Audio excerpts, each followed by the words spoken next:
Okay, now I think it's better. 2 strategies to set healthy boundaries. Iliana, your super coach, your love mastery person here in this group. Okay, ladies, I'm super excited. 2 healthy boundaries. I mentioned it. The one is mastering yourself, which I know it sounds easy, but it's not. And this is one of the things that I want to say it over and over again. Mastering yourself, or mastering love, or mastering anything. It's like to master an art, right? Love is an art. You cannot just think, okay, I'm just gonna do 1, 2, 3, or X things, and then you're gonna be done. You have to be doing it all the time. And this is, I have to do it I have to remember myself too, because one of the things that really helped me a lot into my love life, into really getting the love life of my dreams, was to really work on myself. I work on myself and I master a lot of the things that they were like hanging, they were not right. But then I have to be honest. I kind of said, okay, I'm done, I'm really good. No. This is like a muscle, you know. When you don't work it out, when you don't practice it, you can lose it easily, slowly, but you still losing it. And of course, you have more awareness, and then that is what helped me. In my case, for example, and I'm saying right now, but it happened to me in the last 10 years, I was getting up in my love life, getting some achievement, and getting better in my relationships, I thought, right? I was working on myself, on my mindset, on the foundation, and then started to, and then I said, whoa, what's the problem? But then I got the awareness and I said, okay, I'm doing something wrong. Actually, what I'm doing is I am being complacent, and then I realized I stopped working on myself. This is something that I've been doing now more constantly. Of course, I'm blessed that I am a wellness yoga instructor, so I'm a fitness coach too. And then from Monday to, I could say Friday, literally, I give every single day classes, but I also have private clients. And with the private clients, of course, I don't work too much. We don't do too much of the not mindfulness, but the meditation. But in my classes, I always do something. I do a little meditation at the end, and I'm always remember my clients to do, when they are exercising, trying to think this as a meditation in motion. So what all this has to do with setting healthy boundaries? It has everything to do, because it's about mastering yourself. It's about mastering your emotions. It's about getting clear in what is really happening in the present moment, and stop thinking about the past, right? Which is sometimes is painful, which sometimes is just not helping you to move on in your life. It's just helping you to get stuck, and you're not actually stuck. We are always moving. Either you're moving forward or you're moving backwards. So you have to decide where you want to go, forward or backwards. You're not static. Actually, even if you're stuck, you may think, well, I'm stuck here for a while. Yeah, you're stuck. We can use that word. But if you're not growing, you are going backwards. And you don't want that. You want to at least go slowly but surely. Actually, this is the best. Actually, in coaching, that's what we do. We want one little step at a time. We don't go with one bold move. Of course, even that is the end goal. That is your transformation that you want. You got to be doing small steps. And that is the same for setting healthy boundaries. Okay? Mastering yourself is about forgiving yourself. It's about mastering your emotions, and that's why you have to forgive yourself. You have to learn how to forgive the past, whatever that is. Okay, really, even if you had the worst trauma in your life, one thing that you have to remember, there is more good in yourself than bad. I learned that in my mindfulness program. I did this every single day, mindfulness meditation. It was really, to be honest, it was really hard to stick into the program because we were doing practices every single day. Every single day we were doing 2 practices, one in the morning, one in the evening. It was really challenging, not because I don't like it, but it's challenging to really keep momentum, that you really have to do. But that was one of the things that really helped me the most, because it really made some changes, very important changes in my life. And that's why I'm telling you, it's about an ongoing process, about working, forgiving, being present, and all this forgiveness, all this controlling your emotions, okay, forgiving yourself, forgiving others, and being compassionate about yourself. That comes again with forgiveness, with being kind with yourself, be your best friend. This is going to help you absolutely to starting this process of mastering yourself and mastering your emotions. And this has to do with setting boundaries, because then you're going to be more able to see clearly, right, that you are worth of love, that you are worth of being respected, that you're worth of achieving whatever you want to achieve, right? And that all that is going to give you more courage to set healthy boundaries. But also, of course, and this is a part of the mastery process, that you have to be ongoing. You have to every single day remind yourself that you're worth it, that you are enough, that you're lovely. Now, one thing, if your subconscious mind is not there yet, you need to unblock the blocks. Okay, this is a topic for a totally another live video. I'm gonna be, like I mentioned at my first post of 2019, I'm gonna be helping you with that, of course. But now let's stick with the program, ladies. Setting healthy boundaries, mastering yourself, forgiving, smile. One of the things that I love about the work I do, it's I get to learn a lot about different disciplines, like martial arts, because I love martial arts. It's part of my intention of improving myself as a coach, as a fitness coach, as a wellness coach. I learn a lot, not just the physical part, but also this philosophy. The martial arts is one of the things that I am super excited. I love it, and now you probably know why I love so much these Kung Fu Panda movies. I love them, not just for the Kung Fu, but for the philosophy. That is something that I love. And I'm talking about that because one of the things that I've learned from the philosophy, it's to master your chi. Okay, to master your chi, to master your energy, your inner energy. And when you are able to really start touching even the surface of your inner energy, of your inner light, you are really starting that process of feeling the power that you have. You have a lot of power. Every single person has a lot of power.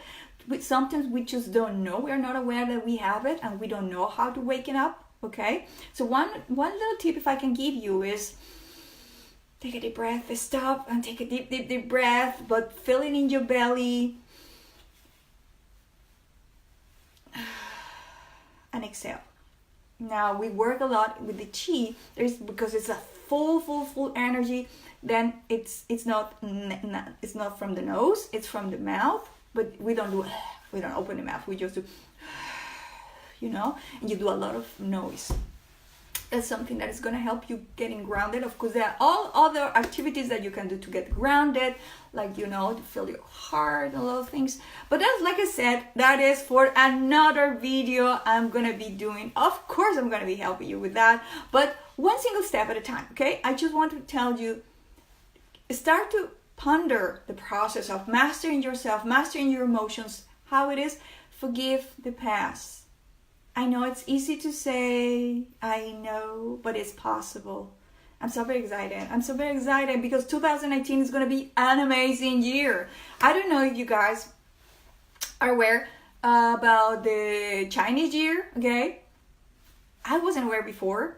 Now I kind of follow it, and I'm not that woo-woo in those things. I'm more the scientific guy, but I love to read those things. And yeah, this year it kind of, I have followed it because kind of really falls into really what is happening every single year. And this year, apparently, they say if you ask for help, if you have the right help, you're gonna get what you want. That, I don't remember an animal, but that's what the Chinese year says. So, okay, that was the first strategy. Master yourself, master your emotions, and you start by forgiving your past. Okay, forgiving your past and be present. Listen to your body. Take a deep breath. Hold. Be a little bit more mindful. Okay.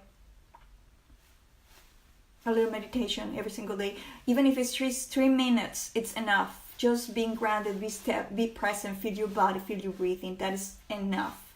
And if you do it every single day, it's gonna be like this accumulative effect, right? And it's super, super good.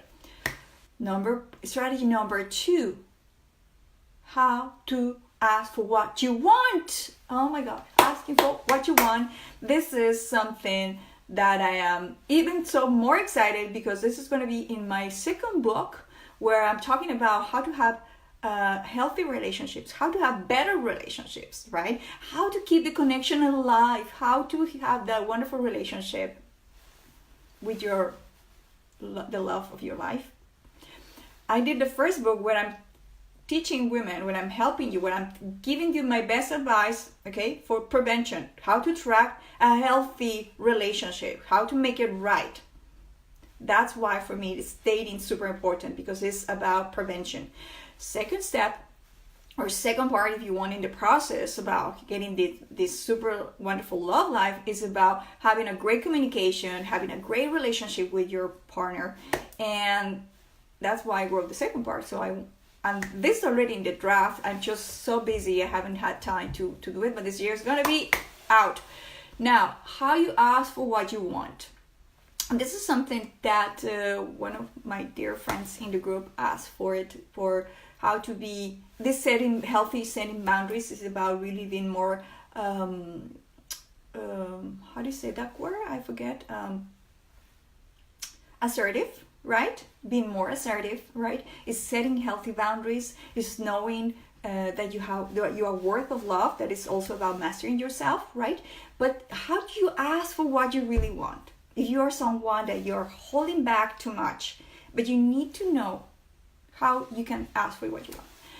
There is actually a little tiny formula, and I'm always saying when someone asks about how can I ask for this, why I'm not getting X or Y, it's simple.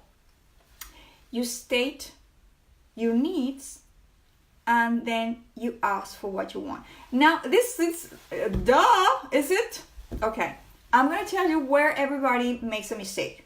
Okay, I'm gonna make a sentence where most women, and I include myself because I've done that mistake in the past. Okay, an example. Okay, I'm gonna give you an example of something. Let's say I'm in a relationship with this guy who I felt was not right to me, and I'm gonna ask him for something. I'm gonna say the wrong way, why you don't help me? I feel that you don't help me in the house. I'm just saying whatever random thing. That is not asking for help. That is not a way to ask for what you want. I know the goal was I need help, right? I want you to help me more.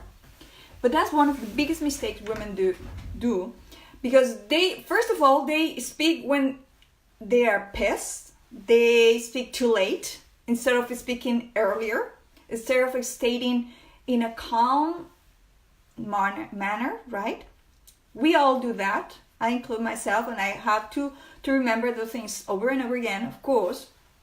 But no, of course, in my case, thanks God, I have a wonderful relationship with a wonderful man because I took the right steps, and I keep on working on this. That's why for me, this is part of mastering my love life too, because helping you helps me, okay? This is wonderful.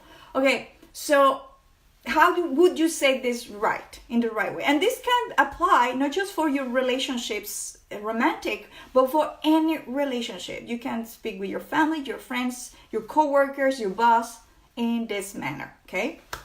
So, of course, you're not going to say to your boss, you don't help me, right? We are more careful. That's the thing. But let's say you really want to, you don't feel confident because you don't know how to ask for what you want. How do you do that? I mentioned the formula. Now I'm going to give you an example of the formula. So what are my needs? I need more help in the house. Let's put an example of I need more help in the house. And okay, that's the need. What do I want? I want my partner, for example, to give me a hand, to share the task. You see, I have a need and I have a want. Now, I'm going to play to you how I would say to my partner if I had that problem. I would say, my need. I feel overwhelmed. I have a lot of things to do in the house. I'm really feeling that I don't have enough time to finish all what I have to do. Could you help me with X? Could you please help me do the dishes every Monday? You try to be the most specific possible, so the person really gets your message. So you don't let this open to interpretation. So the person is, okay, she wants me to help her. Or you can say, on the weekends. I'm giving you random ideas, okay? So you say, could you please help me to do the dishes? For example, for the weekends, this would really be so helpful. I would really appreciate if you could help me more. This is one of the things that most women miss. They get pissed. They don't speak their mind, and then they build the pressure and the tension, and they get mad, and then when they just explode. And of course, when we explode, we don't think about how we speak. And then your voice tone, the words you use, and of course, the structure of your message is all wrong. And then, you know what happens? A lot of conflict happens. So, ask for what you want. Now, you can ask that to anyone. Just state your need and state for what you want. Now, one of the biggest mistakes also is that people, and it can be men, this can be women, right? They blame people. Even if they don't want to blame, but because we do it too late, we wait that the pressure is on and nobody teaches how to communicate properly. So we say, you don't help me. I want you to help me more. That is a blame. And it's a criticism, even if you don't mean that. So again, and many people, because are afraid of getting this reaction in the other person, then they hold back, right? Because you don't know how to state it. So I want you to give you that confidence that when you state it from me perspective, how I feel, what I need, and what I wish, right? I'm just gonna talk about me, and you don't blame. And if you want to ask something from the other person, you ask in a nice manner, okay? It doesn't matter if the person, doesn't matter if you think, because sometimes we just have perceptions. It doesn't matter if you think the person is going to say no. It doesn't matter if you think the person is going to be mad. It doesn't matter. Do it. Now, this is going to get you sometimes out of your comfort zone, because you can maybe thinking, how can I want to ask like that to my boss? Yeah, right? Or to my coworker or X. But when you do it with this formula that I'm giving you, it's proven, and this is the best communication you can use. Okay? Connection is available. Okay, I thought I was not connected. So remember, speak about me, what I need, how I feel, and what I would like to have from you in a very nice manner. Try to keep it simple. Try to keep it shorter. Be mindful of your voice tone, right? Like right now, I'm talking more softly. And I'm sure you're going to have amazing results. This is super easy. 2 simple strategies. But the most important is to work on yourself, as usual. Ladies, see you next week. Love. Bye.